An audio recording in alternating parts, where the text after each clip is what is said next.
Hey guys, it's Frostblin here, coming at you today in Clash of Clans, and today we are going to be doing a in-depth guide over the Rage spell. Yeah, I decided we would do a strategy guide over this, showing you all the ins and outs of how to use it, because honestly it has a lot of, basically, ways you could use it to your advantage that many people don't really use. So, without further ado, let's get into the replays and explain how it works. So real quick guys, before we get into the attacks here, I would like to mention all of these attacks have no offensive clan castle, and my king is upgrading, so he will not be in any of these attacks. So just keep that in mind. Either way, the point is that we're going to be using a different army each raid, because rage spells are very versatile that way, to where you can use them in any army, as most people know. So I'm just going to be showing you, these strategies can be used in pretty much any army you use. Either way, we're going to start this off with a Bow Witch here against a Town Hall 10. Not super high level, but he isn't low level unless you would consider the walls, which don't really make a huge deal.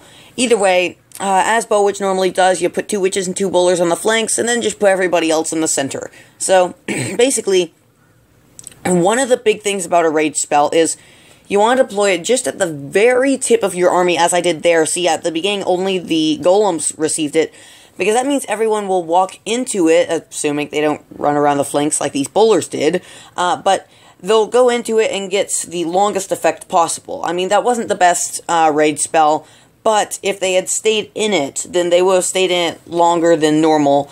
But this one right here, see, I deploy at the very edge of them. That way they had received the rage for as long as they could, because even though I deployed it at the tip, it still didn't run out till after they were outside of it. So you want to have the rage as long of an effect as possible, which is why you want to deploy it at the very tip of your army. So that's definitely something that many players don't do. They'll oftentimes just rage the very center of their army. That's not always the best thing you can do, especially when you're using Valkyries and you have very fast units. So basically, as we wrap up this raid here, all the rage spells are gone, so there's not very many examples here, but you can see the rage spell definitely provided us plenty of value in this attack, and we are definitely going to get an easy 3-star without a clan castle or an offensive king. So, gonna use the queen's ability here in a second once she breaks through this wall, and that'll really just do it for this attack. Actually, I forgot to use the ability. Either way, that'll do it for that attack. Let's get into the next one. Getting into this next replay, guys, you can see one big thing is you want to make sure you're raging a valuable troop, because many people will just rage their golems. I mean, not a ton of people, but oftentimes people will rage their golems and not send in any more troops till the rage is halfway over. And that's not a very smart thing, because, I mean, the golem, sure, it'll increase the golem's damage, but the golem doesn't do much damage in the first place.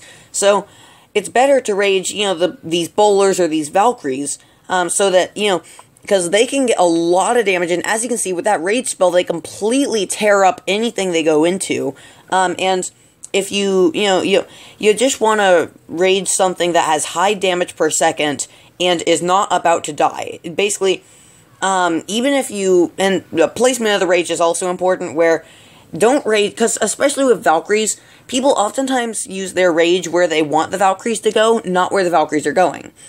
If the Valkyries are not going where you want them to, there's no stopping them. So you might as well just work with it and rage where they want to go, so that they actually receive the rage effect. So that's a thing about Valkyries that many people get wrong, because they'll oftentimes just freak out when their Valkyries path their way they do not plan them on doing, and because that happens, then, they'll rage where they want them to go, and then the Valkyries won't get any rage because they're going their own way. So optimally, the Valkyries will go the direction you want them to, but if they don't, definitely rage in front of where their pathing will be. So that's definitely a big thing there. And like I was saying with the, rage the troops that are important, like don't rage the golems. Honestly, it's actually okay to rage giants, just as long as they actually do destroy buildings, and that's their purpose. Because, golems, healers are actually pretty good because it massively increases their healing, but, golems, lava hounds, that kind of thing, don't rage them because they aren't really going to help you that much. And honestly, the most valuable things to rage, I would say, are bowlers, Valkyries, kind of wizards, healers actually are pretty good. Those things that have high DPS. Either way, let's get into the next replay. Now, getting into this final replay of the day, guys, you can see we're using a Golaloon, so you can see here, well, Go Bolaloon, I don't know, whatever you would call it, uses bowlers and a golem for the kill squad. I kind of didn't use the bowlers all that well, because they pathed incorrectly. I doubted I could get both air defenses, and that was a solid assumption. Either way, we got one of them down, and that's really all that mattered. But the point is that I saved my rages and did not use them on the kill squad. Whether that, honestly, if all 5 bowlers were staying alive and doing well, it would have been pretty valuable to use a rage on them. But I decided, it's actually better to save them for the balloons, since the bowlers were kind of pathing their own way, and I could only rage one of the 2 groups. So, that's my decision there. I'd say it worked out pretty well. The queen's going to get a couple buildings down before she dies, but on to the rage and the Laloon portion of the attack. I spawned in the balloons, didn't really like how they pathed because they all clumped on that archer tower. I didn't realize that that archer tower is up front there.